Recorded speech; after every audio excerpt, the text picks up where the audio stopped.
Alright. 3 more chapters to go, and then I'm fully caught up with Tale of Tales. It feels crazy. I don't know what I'm gonna play after this. I have a bunch of stuff downloaded, but I don't know what I'm gonna play. It takes me a while to find Lexi again in this crowd. I had assumed more people would have left the event by now, but it's still the same amount as when I left. Finally, I spot her near a booth selling keychains. Hey Lexi, I call out to her. She spins around to greet me, showing 2 small anime figures on keychains. Which ones should I get? She asked for my opinion. Left, but never mind that. You won't believe what happened just now. Huh? Did one of your favorite voice actors give you an autograph? I shake my head, laughing. No, I was at the pool to check up on Aiden, and apparently that piece of shit Greg was in a fight with that guy you kicked yesterday. They were fighting each other? She asks, confused. Yes, don't know how it happened though, but Greg almost punched Aiden and he got sent to the brig. The jail thingy? I nod in response, eliciting a giggle from Lexi. Serves that jerk right. What about the other guy? Did he get sent to the jail too? I think he got sent to his room instead. Not sure, I answer, shrugging. I'm just glad Aiden was able to do something about the matter. Greg being in cruise ship jail makes me grin. It's the highlight of my day. Okay, back to scoring some goodies, Lexi says excitedly. And just then, we hear a faint murmur, followed by a slight tremble in the floors. The lamps above the ceiling shake as well. Everyone stops to look up, wondering about the sudden noise just now. What was that? I ask, looking at the chandelier gently swaying back and forth. Oh, maybe we stopped? Lexi notes. We were going to go to a port in Spain. People resume their business once the noise stops and everything seems fine again. What do you want to do in Spain? I ask Lexi. We did promise we'd get off the ship after eating sushi. More food? Lexi suggests awkwardly. After sushi, shouldn't you be full by then? Whenever I eat sushi with Raphael, we're always so full we can barely move, I groan. That's because you can't pace yourself out, Lexi dismisses. You just stuff your face and call it a day. I have no regrets, I say, grinning at her. We discuss a bit more about what we do in Spain and our upcoming sushi meal. I hope Aiden doesn't run into too much trouble at work. It'd be a shame for him to cancel. Hopefully he doesn't have to deal with more troublemakers. Lexi and I resume our browsing as we visit various booths and eventually migrate outside. It's a bit more crowded than expected. I thought people would be crowded on the inside where the event is happening, but I see several people hanging over the railing and pointing. I nudge Lexi and aside. Look, we're not sailing anymore, I point out, not seeing the ship move. Well, aren't we at the port? Lexi asks, looking out over the railing. While we see some land in the far distance, we are completely surrounded by water. We've stopped in the ocean. It's like having a train stop in the middle of its tracks. You know you're safe and nothing is happening, but in the pit of your stomach, you know this isn't right. This shouldn't be happening. Valkii, I hear someone call out for me. I see Aiden running along the wooden deck, catching up to us, still clad in his uniform. Hey Aiden, you done with your shift? I ask. Just about, but I'm hearing some strange chatter on my radio, he mentions. Weird like what? I ask, tilting my head at him. Why have we stopped? Lexi asks the obvious question. Do you know? It's what I'm trying to find out, Aiden answers. We were en route to a port in a Coruna. I don't know. I don't speak Spanish, sorry. I point at the land I see in the distance. Is that it? Aiden shrugs. I'm no sailor. No idea. Best guess, yes, that's where we're heading. We had a strange noise before, I mention. Strange noise? You didn't hear it. It was kind of like a low rumble. I was outside. There's a lot of noise from people in the pool, so I can't say I have. We're still on for sushi, right? Lexi asks, just to make sure. Aiden flashes her a reassuring smile. Of course. You can have all the fish you want. Lexi fist bumps the air. Just in time for the speakers on the ship to chime with an announcement. This is your captain speaking. Due to some technical difficulties, we advise all passengers to return back to their cabins. I repeat, all passengers return to their cabins. Yes, the captain's a woman. You got something to say about that? Everyone around us starts talking amongst themselves, their voices growing louder. Lexi, Aiden and I all look at each other, feeling a change in the wind. Something is definitely not right. I'm sure it's nothing, Aiden chuckles nervously. The message rings again, keeping us in a stretch of silence. I'm going to the break room, see if I can find out why we've stopped, Aiden suggests after all. Something tells me we shouldn't split up, and I suddenly can't bear the thought of not having him near me. The message from the captain plays on repeat in different languages. Go back to your cabin, he tells us, preparing to leave. Feeling myself filled with dread, I can't help but reach out for his hand, my eyes fixed on his own. Don't worry, I'll come back, he assures me and squeezes my hand in return. I don't let go of his hand. Something doesn't feel right, I say. No, I agree, Lexi chimes in. I'll head straight back once I get some more information, alright?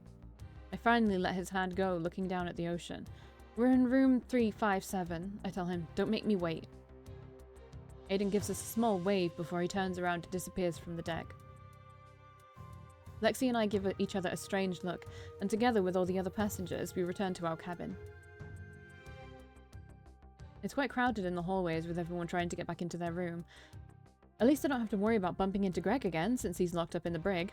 The announcement keeps blaring across the speakers like an ominous message. Rumors are floating around as to the reason why we need to head to our cabins. People mention they saw someone get locked up in the brig, but their accomplice is still on the loose, so everyone needs to head to safety so they can catch the guy. Or that there is a bomb threat, much like another con had a few years before. The terrorist literally donated a bomb inside of a con and it got brushed under the rug because people didn't want cons to get a bad reputation. Lexi looks at me, concern etched in her eyebrows. I'm scared, she confesses. This sounds serious. Why do we all need to go back to our rooms? I don't know either, I say. I'm as much in the dark as everyone else. Hopefully Aiden can give us some more information soon. We eventually find our room and take refuge. The small size of the room really induces cabin fever at the moment. We're essentially confined here until we find out what is going on. Lexi lies down on the bed and groans. I didn't even eat my sushi. I'm hungry, she complains. Take some snacks from the mini fridge, I tell her. I'm sure there's something in there to tide you over. Any word from Aiden? She asks as she starts raiding the mini fridge. Nothing yet. We'll just have to wait, I sigh. I'm anxious sitting here, waiting too.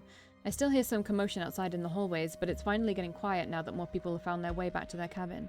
The warning message rings again on our speakers. Oh, can't they stop that message? Lexi groans. We've heard it 100 times by now. The repetition is also getting to me, but I try not to let it show. Eventually, the message does stop, giving us a brief moment of peace, but it feels more like the calm before the storm. Aiden hasn't texted me anything yet, and I'm growing increasingly worried. What if they were right and there was a terrorist threat? Was it that rumble we felt before? And then I let Aiden go out alone. What if he ran into trouble? I keep sending him messages, but he's not replying. It's already been like an hour. A loud knock on the door scares us both as we yelp in response. My heart feels like it's about to burst. Valkii? Lexi? We hear from beyond the door. I get up to open the door and let Aiden inside. It looks like he's been sweating, perhaps running around too much. There's a serious expression on his face too. Did you find out about anything? They won't tell us anything, I say. Aiden paces back and forth in the small room, clearly on edge. We heard the chatter of the engineers, and they're reporting a hull breach, he explains. A leak? I repeat, feeling my throat drying up. I think they said we have hit some rocks and that the area we're in was too shallow, he says, his voice quick. They can fix it, right? Lexi asks, worried.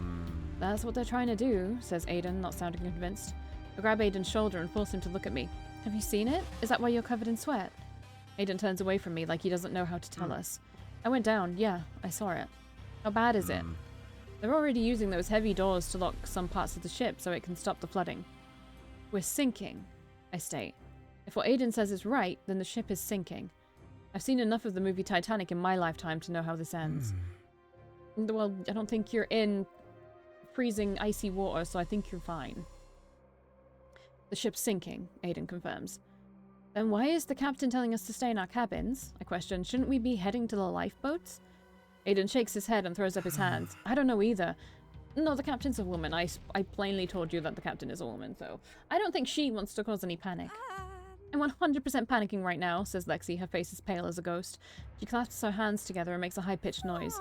We just can't see it. No, we can see it all right. Is the captain right? Should we just stay inside? I mean, we'll probably get the Coast Guard coming to help us out, right? I say. I'm not even sure if they contacted any authorities, Aiden says darkly.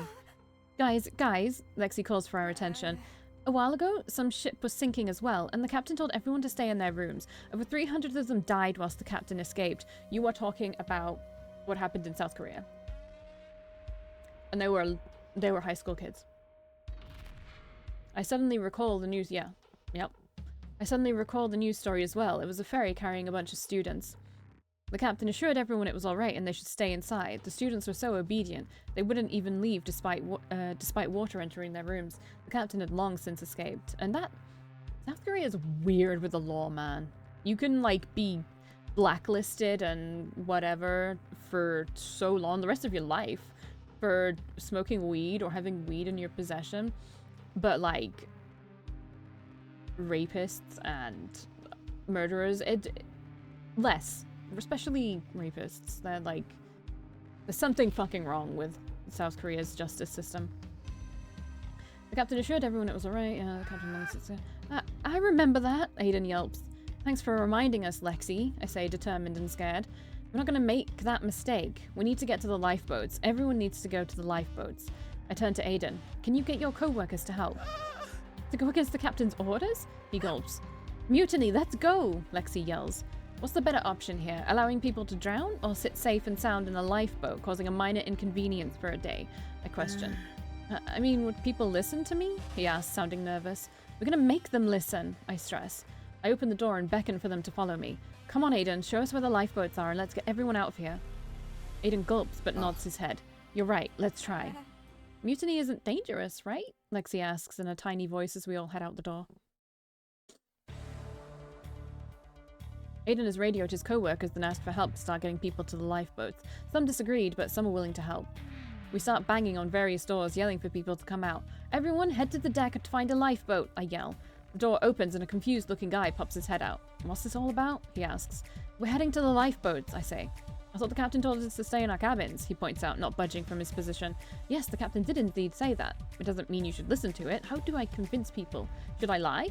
The ship is sinking. Staff members are urging people to get to the lifeboats, I explain. The guy looks left and right into the hallway and sees no one else making their way to the lifeboats. I'll stay inside, he says and slams the door shut. A bit further down the hall, Lexi faces the same sort of situation as me. People aren't listening to her and decide to stay behind after all. My second attempt fares no better. But it seems Aiden got a few people to start packing up and leaving their cabins. He's knocking on every door and people seem to listen to him. What am I doing wrong to convince these people to leave? My eyes linger on Aiden. Why are people listening to him? Because he's part of the staff. Oh, that's it! The lifeguard uniform. Since he's part of the staff, people are more likely to listen to him. Aiden! I call out to him, jogging up. What's wrong? I've got a few empty cabins already. People are heading up onto the deck. Give me your shirt, I say. Eh? He exclaims, confused. Now? Yes, now, I stress. People aren't listening to me because they don't think I'm part of the staff. Oh, yeah, that makes sense, he says, taking a moment to think about it. He then removes his shirt and hands it over to me. I quickly remove my own top in front of him, getting a bashful sideways glance, and pull on the lifeguard shirt. Then what about me? He asks, now only wearing shorts. I think the whistle sells the part, plus the shorts, I point out. Aiden fiddles with his whistle. I hope you're right. Actually, it might help if you use the whistle. Makes it more urgent, I say, determined to start again. I'll try. Let's go. We head off on our separate ways again and continue to knock on doors, yelling for them to get to the lifeboats. I can hear Aiden's whistle in the background, which seems to alert more people poking their heads out of the cabins. People finally start listening to me when I tell them to get to the lifeboats. The uniform worked. Lexi guides them towards the exit while Aiden and I go down the entire hallway. Eventually, the floor is empty and we travel to the next floor, getting people out of their rooms. It feels like there's no end to it. How many people are on this ship anyway?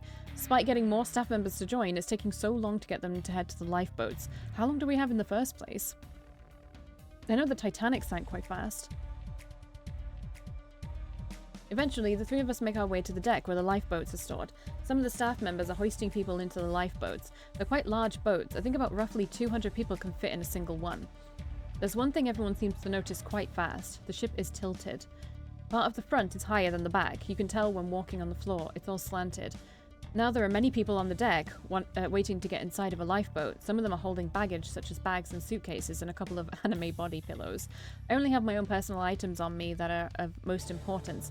My wallet, phone, and any other ID cards I must have. My clothes don't matter at this point. Aiden stands in front of a lifeboat, gathering people to stand in a neat queue. Aiden, do you think we got everyone out? I ask, walking up to him. I'm not sure. We'd have to check all the cabins again to make sure no one got left behind. I could do that with Lexi, I say. I take a deep breath. I'm just happy people are getting into the boats. The captain of the ship hasn't given any of the commands, Aiden notes. At least none that I've heard. We're just as in the dark as the passengers. Well, we're not going to be sitting ducks waiting for the ship to go down, I say. I'm going to find Lexi and check out all the cabins again. Right before leaving, Aiden grabs my hand and holds onto it for a brief second. Stay safe. Keep your phone with you. I give him a reassuring smile. Will do. Is anyone else still out here? I yell through an empty hallway. Lexi keeps knocking on doors, opening the ones that aren't locked and checking inside. We found a couple of confused stragglers who didn't speak English, and we managed to get them to go to the lifeboats by pointing at the map on the wall. Even when inside, you can tell the ship is tilted. It's like climbing up a small hill at this point whilst traversing the long hallways. We venture down a couple more hallways, but everything is deserted. Lexi nearly loses her footing at some point, stumbling against the wall and holding onto the railing. My god, we're really sinking. she says, her voice trembling. Valkii, we need to get to the lifeboat ourselves. I don't want to be stranded here. I don't think Aiden would let the last lifeboat leave without us, but you're right. We should head back. If anyone else is still there, hopefully they'll come to the lifeboat themselves. Several of the lifeboats have been lowered and the crowd is significantly reduced in size. I tried to spot Aiden, who is still helping people board the boat, using his whistle to keep people in order. Hey, we checked everything again. Not sure if we got everyone, though, I tell him. I'll get one of my co-workers to double check. They're the actual staff, after all, he replies. What about the captain? I ask. Has she just been hiding all this time? Aiden shrugs. Haven't heard from her. I made her a woman. Okay. Come on, I'm sick of this. I don't want to be here when the ship goes down, says Lexi, eager to enter a lifeboat. Yeah, we've done all we could. We should think about ourselves now, I say, agreeing with her. Aiden, come with us? I ask, turning towards him. I still need to gather people to fill the other boats, he says. I feel this strange urge to pull Aiden on board with me and leave the ship. I don't want to leave you alone, though, I say in a worrisome tone. I'll be fine, he reassures me with a small grin. You don't have to tell me twice, says Lexi as Aiden helps her get onto the lifeboat. He then extends his hand out to me and I'm still unsure of accepting it. I don't want to leave without him. The very thought makes me ill. What if he was the last one here and there's no spot on the boat? What if he doesn't make it? I want to stay with you, I say honestly. Don't worry, I'm a very good swimmer, he tries to joke.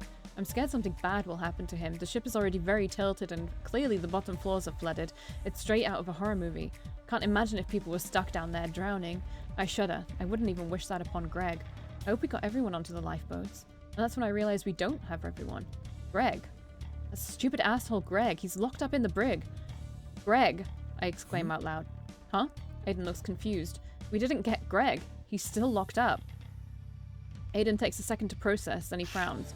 Fuck, he swears. He pulls himself away from the line of people. Fuck, he repeats with more urgency. I grab his hand. Let's go get him. Where is the brig?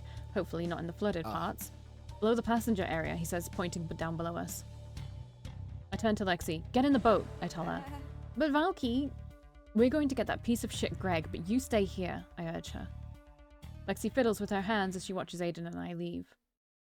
Oh. Alright, well... Give me a second. Go. Continuing on. Everything is so eerily empty. The chandeliers on the ceiling sway while the ship groans and creaks. Come on, it's this way. We have to take the stairs, says Aiden, leading the way. Do the elevators not work? I ask, pointing at the elevator in the middle. The electricity still seems to be running. Do you want to be stuck in an elevator in case the electricity runs out? He asks. Good point, I say, shuddering at the thought. We take the stairs and descend the ship. After some flights of stairs, we hear the noise of water growing loud, and by the time we're on the level that the brig is on, we notice it's already half submerged in water. Splish. We both land in water. It's reaching our knees at this point. Holy shit, I exclaim. This is bad. Aiden marches forward unabated. The brig is further down this hallway. I follow him as we wade through the cold ocean water. My heart is pumping like a train. Aiden doesn't need to tell me where to go anymore. Soon we hear screams. Someone is calling out for help. That's Greg, I note, hearing his desperate voice calling out for anyone. I can feel my stomach churn with sympathy. The guy is locked up and just sees water entering his room with no escape. That's horrifying. Greg, hold on! I call out to him as we round a corner. Finally, we're at the brig. It's just a regular cabin room with a normal door, it seems, but judging from the pounding on the other side, it's definitely locked. Help! Help me! Get me out! Greg screams from the other side. His voice is haunting. It's filled with outright fear. Don't leave me alone, he cries. Keys, where are the keys? Do you have them? I ask Aiden. Aiden starts looking around. No, he answers plainly. I think they're... He looks over an empty wall. Then his eyes travel down and we both see a small locker floating in the water. It must have fallen from the ship's new orientation. Its contents have spilled out. Shit, Aiden curses and bends down, plunging his hands into the water. Realizing what he means, I immediately bend down to help him look for the keys. They're under the water. Here's one, I say, fishing out a key from the floor. I march my way over to the door and jam it into the keyhole, but it doesn't fit. Please, Greg yells from the other side. Let me out. Hold on, we're looking for the key, I tell him. Aiden rushes towards the door as well, holding several keys he's taken out of the water. One by one he tries them, his hands trembling as he tries to push them into the keyhole. He misses several times. I can't blame him. This is nerve-wracking. I can tell the water is rising. It doesn't help Greg won't stop pounding on the door. Eventually, we run out of keys to try. None of them fit. We desperately search around the area, feeling our way through the cold water. It's up to our waist by now. I take out my cell phone and turn on the flashlight setting, then lower myself into the water and open my eyes, shining my flashlight onto the floor. I can see a ton of other random objects lying around. Coffee cups, coffee filters, some cards. Oh, there's a key. It's stuck underneath the table's leg. I come up for air and motion at the table. There's a key stuck under the table. Help me lift it up, I ask him. Aiden lifts up the table while I reach down again to snatch the key from the floor. Wasting no time, I push it into the keyhole and turn it. Click. I got it, I exclaim, feeling hopeful. Get me out, Greg continues to yell. I push down the door handle, and while I did hear it unlock, the door doesn't budge. I push and pull, but there's no moving. You pull to open, he says, seeing me struggle. Aiden pulls onto the handle to open it, but the water makes it almost impossible to. Hey, the water is preventing me from opening it up. You have to push from your side, okay? He yells at the door. I gotta push? Greg repeats from the other side. Push as hard as you can, I yell. Then together with Aiden, we try to pull the door open from our side. We can feel the sudden pressure change as Greg pushes against the door as well. The door manages to prop open, but all the water wants to rush inside the cabin, so it closes itself again. Greg, try ramming it and we pull. On 3, okay? It better fucking work, he cries. Okay, ram the door when we say 3, Aiden tells him. 1, 2, 3. Aiden and I use our weight to pull the door open while Greg slams his body into it from the other side. The door opens up enough for it to finally swing open and Greg stumbles out, crashing into the water. Yes! I exclaim in victory. For a second there, I thought we wouldn't be able to get him out. Seeing Greg's pale face, I'm sure he was thinking the same thing. Took you fucking long enough. I was gonna die in there, he complains. You're not... We're going to the lifeboat straight away, says Aiden, dismissing his complaints. Aiden, I don't think that's gonna happen, I say, turning around and staring at the hallway we came from. While the part of the brig is now up to our waist, the stairs we used to descend are almost fully submerged due to the angle of the ship. We can still make it through, says Aiden, determined. Greg takes one look at the hallway and shakes his head. Fuck that, he stammers. I can't swim. To be fair, that hallway screams death to me, too. Is there another way to get back to the deck? I ask. Surely there's several ways to go up, right? There are stairs on the opposite side of the ship, Aiden explains. They're meant for the staff. Great, let's go, I say, urging us to move. Aiden leads the way and gets us to a stairwell. Thankfully, the opposite side of the ship doesn't have as much water. It's ankle deep this time around. We easily ascend the stairs, rushing to reach the top. I really hope they're still waiting for us. I'm counting on Lexi to let them know not to leave. Why can't we take the elevator? Greg complains as he takes a heavy step. Be my guest, I tell him, but don't come calling for help when you're stuck. Why would I be stuck? The lights are still on, he points out. It still works, right? Technically, Aiden answers for him. Then let's take the elevator. Aiden still looks apprehensive, but on the other hand, it is faster. I guess we can, he concedes. He opens up a door on one of the floors, and we're back on a normal level. We dodge various suitcases thrown about the floor. Some of them are sliding down as we seem to be dipping more and more. It feels like climbing up a hill, almost. There's the elevator, I exclaim, pointing at the doors. Greg pushes the button for it to come down 100 times. It does turn green, so that's promising. See, it's working, he says as he watches the numbers above the doors change.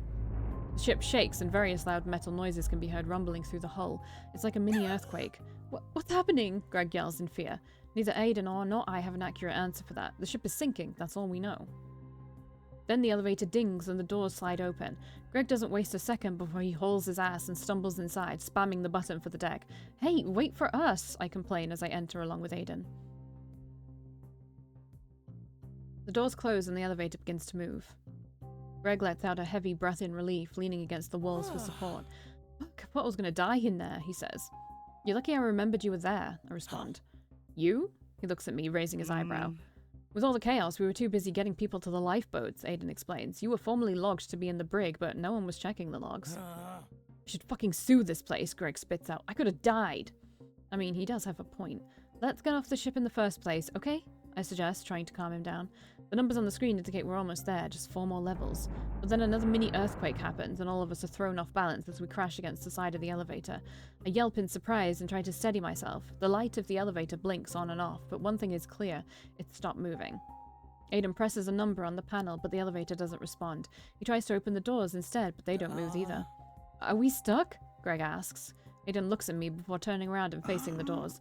Help me get them open, he says. Aiden tries to pry the metal doors open with his fingers alone. I stand next to him and try to pull on the other side. The doors finally budge, and we slowly pull them open far enough for a person to squeeze through. We can see that we're wedged in between two floors. Only the top part is accessible. The bottom half is blocked by the floor itself. Lift me up, Greg says in a panicked voice. He's scrambling to get out of here and desperately tries to grab the ledge of the floor above us. Aiden helps him get up, and soon Greg's crawled through the hole. You next, says Aiden, linking his fingers together to give me a foothold. I place my foot on his hands and he lifts me up so I can grab the edge. A little help, Greg? I ask, reaching out for him. For a second, I think Greg will leave us alone and escape on his own, but he lowers down to grab my hand and pull me up. I've gone through the hole.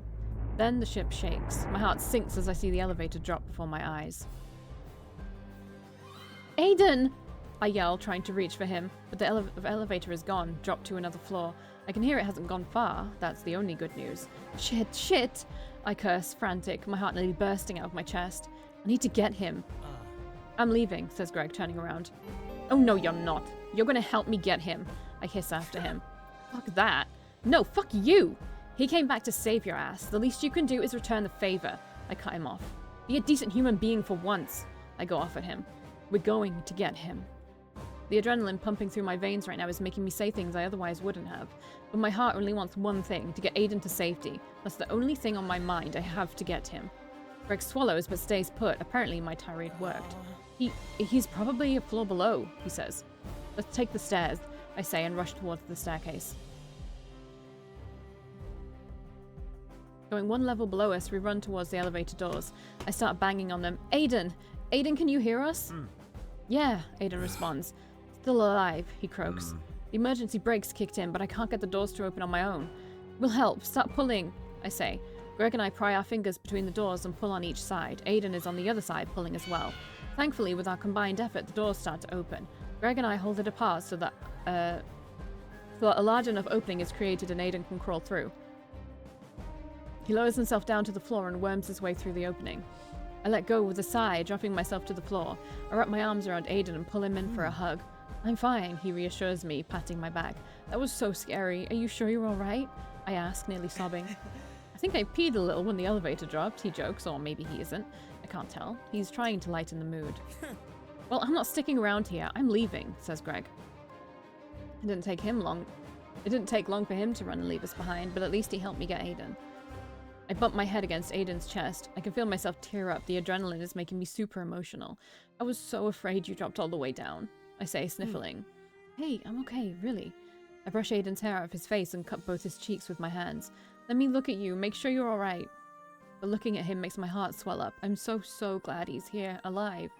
I press my forehead against his, trying not to cry. Hey, Valkii, I'm here, don't cry, he says in a soothing voice. Oh my god, do we get our CG? Oh my god, they kiss. They kiss. I don't know who makes the first move. All I know is that everything feels right, natural. My lips meet up with his, and I can feel the comfort flow into my body. My stress is immediately relieved, and I kiss him over and over. I'm so glad he's okay. Our kiss tastes salty, probably from the couple of tears I'm shedding. I can't help it. But we can't stay in this bliss forever. The reality is that we still need to get to safety, so our kiss finally breaks apart. Come on, let's get back to the deck, he says as he stands up straight, lifting me up with him. He holds onto my hand and doesn't let me go when he starts to rush towards the staircase. As we finally reach relative safety again, we see that all the lifeboats have been dropped except for one. The only lifeboat left is heavily slanted due to the ship's front being raised and the back slowly disappearing into the ocean. And at the forefront of it all is Lexi waving at us. There they are, she yells, pointing at the both of us. They must have been trying to leave without us, but Lexi kept them there. Greg's already in the boat. Of course he got there as fast as he could. Another staff member walks up to us. Is there anyone else? He asks. Aiden shakes his head. We're the last ones as far as we know. No one below deck either. I really hope I'm not leaving anyone behind, he murmurs. We really didn't see anyone else, I repeat. Alright, get on. Aiden helps me board the lifeboat before he hops on as well. Lexi throws her arms around me, wailing, I thought I was never gonna see you again.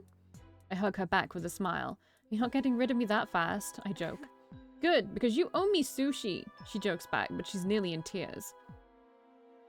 The boat starts to move as the machinery lowers us down into the water. I can spot 5 other boats in the water. They must carry a lot of people. In the background, I see other ships sailing towards us, probably people who are going to help and rescue us. I clench my hands on top of the railing, still trembling. Aiden stands next to me and places his hands on top of mine. It's okay, we're okay, he tries to soothe me. But I can tell his hands are shaking too. This has been way too much of an ordeal. Oh my god, it was the hotel that we spent the night with Neil in. I remember it very well. We're back in the civilized world. Oh well, whatever the company that hosted the con could pay us for our temporary lodgings in Spain. Lexi and I were forced to leave our belongings behind, only wearing the clothes on our back and having our cell phones intact, which means I'm currently still wearing a lifeguard shirt from AIDEN. It feels so bizarre. Lexi turns on the TV and watches a news channel in English that's reporting on the cruise ship fiasco. The captain had ordered us to stay in our rooms while the ship was sinking. Apparently, he had gotten off the ship himself without telling anyone else to do the same. They're talking about prosecuting him, and I am in complete agreement of that. If it weren't for us, who knows how many people would have stayed behind. They report 0 casualties so far. We've gotten everyone off the ship. Can't believe you got interviewed, says Lexi, chuckling. There's a small segment on the screen where Aiden and I are getting interviewed by the news reporter. It's because of the lifeguard uniform. They wanted to speak to the staff. When did you notice something was wrong? Asked the news reporter. The captain told us to all go back to our cabins, but I decided to see if I could find out any information myself. And did you? What did you find out? There was a hull breach somewhere in the lower levels. They were trying to seal it, but it was too much by then. And yet the captain still insisted you stay in your cabins? That's right, he answers. We decided to round everyone up and get them to the lifeboats, I pipe in. Better safe than sorry, I add. Better safe than sorry indeed. That was the correct choice of action to take, as you can all see behind me here. The news reporter turns around to point the microphone at the ship in the background. The Serenity of the Seas is half submerged, with its front sticking up out of the water. I turn my head away from the TV, wanting to distract myself. This interview was only a few hours ago. I want to go change my clothes. Hey, Lexi, stay here. I'm gonna go see if there's a clothing shop in the lobby or something. I want to get a new shirt, at least. Oh, right, sure. Makes sense. I leave the hotel room feeling like I was suffocating in there. I'm in luck. The lobby has a small gift store which includes some clothing items. Nothing too fancy, but I end up buying a regular black t-shirt just so I can replace the lifeguard shirt. On my way out, I bump into Aiden. Aiden, hi! I say, feeling like my breath is taken away. Oh, you out buying something too? He asks, pointing at the shirt I'm wearing. Yeah, well, didn't want to keep wearing your lifeguard shirt, I say while presenting the shirt back to him. Aiden puts the shirt back on, which is better than being shirtless at the moment. Speaking of, should we get you something? I can't imagine it's comfortable to walk around in that getup, I say. He wiggles his toes in his slippers and sways back and forth on his feet, mulling it over. Probably, he says, chuckling awkwardly. Come on, let's get you some actual pants and a shirt. I pull him into the shop and we browse the small section of clothes. There's not that many options, but he could at least get some shorts and a regular shirt. When he goes into the changing room to try them on, I find myself following him. He stares at me, wondering why I followed him. I awkwardly clench the curtains behind me with my hands, giving him a quick smile. It feels like we haven't really gotten to talk to each other since we got on land, I say. And it's true, we were ushered around by various first responders, questioned by police and news reporters before being shoved into a bus taken away to a hotel. It's been quite hectic, he agrees, looking to the side. It still feels so unreal, you know? I say, it feels weird to say this to Lexi, but she wasn't waist-deep in ocean water trying to get Greg out of that room. I rub my arm, thinking back. Aiden takes a step closer to me. We got off in one piece, thanks to you. I was scared, still scared, I admit. You think I wasn't? He admits. He chuckles. I smile back at him, shrugging. You held up quite well. I'm impressed. Then his smile diminishes, and suddenly he's buried his head into the nook of my neck. I had to, he murmurs. All I wanted was for you to be safe. I found myself throwing my arms around him into an embrace. Same, my heart sank to the deepest part of my stomach when I saw you go down in that elevator. Thanks for coming back for me, he whispers as he wraps his arms around my waist. We stay like this for a little while, simply embracing one another, like I finally have time to breathe and put my thoughts back in order. I press my fingers into his skin on his neck, feeling him, as if I want to make sure he's here and real. Aiden, I'm sorry, I finally decide to say. What for? He asks. I pull back so I can look him in the eye. For everything. For deciding I should take a break from you. That. I'm stupid. My thoughts were a mess. I understand. You just needed a little time to think. All this time, I've been trying to keep you at bay. No pun intended.